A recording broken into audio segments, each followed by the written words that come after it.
আমচুর পাউডারটা যখন বানাবেন অবশ্যই চেষ্টা করবেন গরম গরম অবস্থায় মিক্সিতে গুঁড়ো করে নেওয়া। এটাই কিন্তু আমার 1 বছর হয়ে যাবে।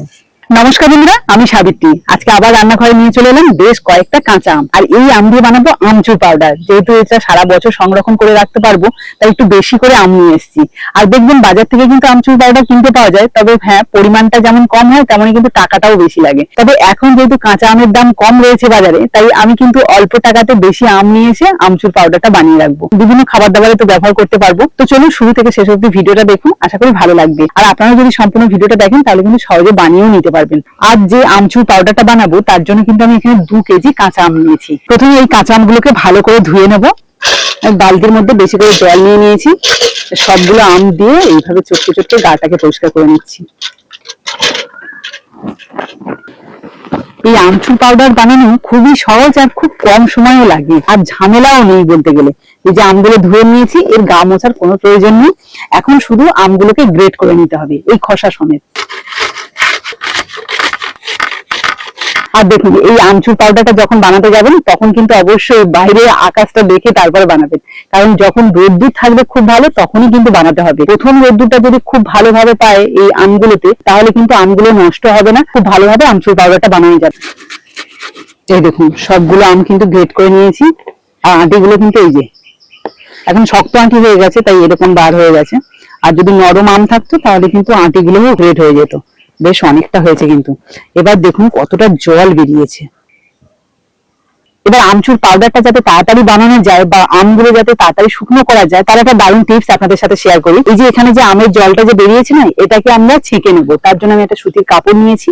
আপনারা চাইলে হাত দিয়ে চেপেও কিন্তু রসটা বার করে দিয়ে রোদ্দুরে দিতে পারেন। তো আমি এটা দিয়ে ছেঁকে নিলে আরো ভালোভাবে ছাঁকা হয়ে যাবে, মানে রসটা আলাদা হয়ে যাবে। তো দেখুন, এই যে সুতির কাপড়ের উপরে গ্রেট করা আম সম্পূর্ণ দিয়ে দিচ্ছি।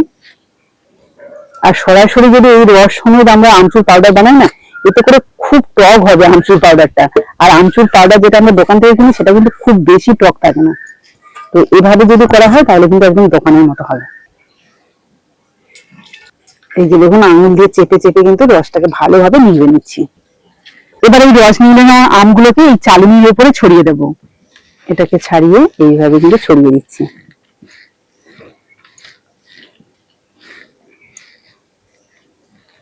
যত পাতলা করে দেবেন ততই কিন্তু তাড়াতাড়ি শুকনো হবে। তো চলুন এবার আমি এই চালনিটাকে রোদ্দুরে বসিয়ে দিই। বাইরে কিন্তু একদম কটকটে রোদ্দুর রয়েছে।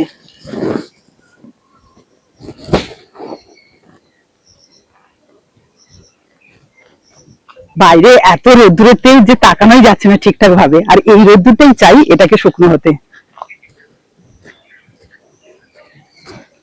বাগানের মাঝখানে বসিয়ে দিলাম, সারা দিন ধরে রোদ্দুর পাক। যেভাবে হোক আজকে কিন্তু এটাকে খুব ভালোভাবে শুকনো করতে হবে, তারপরে কালকে একটা রোদ পাবে, মানে 2 দিনের মধ্যে এটা শুকনো হয়ে যাবে ভালোভাবে। তাহলে ফিরে আসছি 2 দিন পর।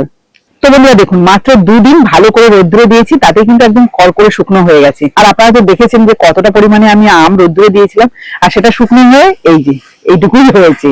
আর এটা গুঁড়ো করলে আরো কম হয়ে যাবে। তো সেই জন্য কিন্তু আমচুর পাউডারের দামটা একটু বেশি হয়। তো চলুন এবার এগুলোকে মিক্সিতে গুঁড়ো করে নিই। তার আগে হাত দিয়ে একটুখানি এইভাবে গুঁড়ো করছি, কমে যাচ্ছে, তাহলে একবারে কিন্তু সবগুলো গুঁড়ো হয়ে যাবে। এই দেখুন, এটাই কিন্তু আমার 1 বছর হয়ে যাবে।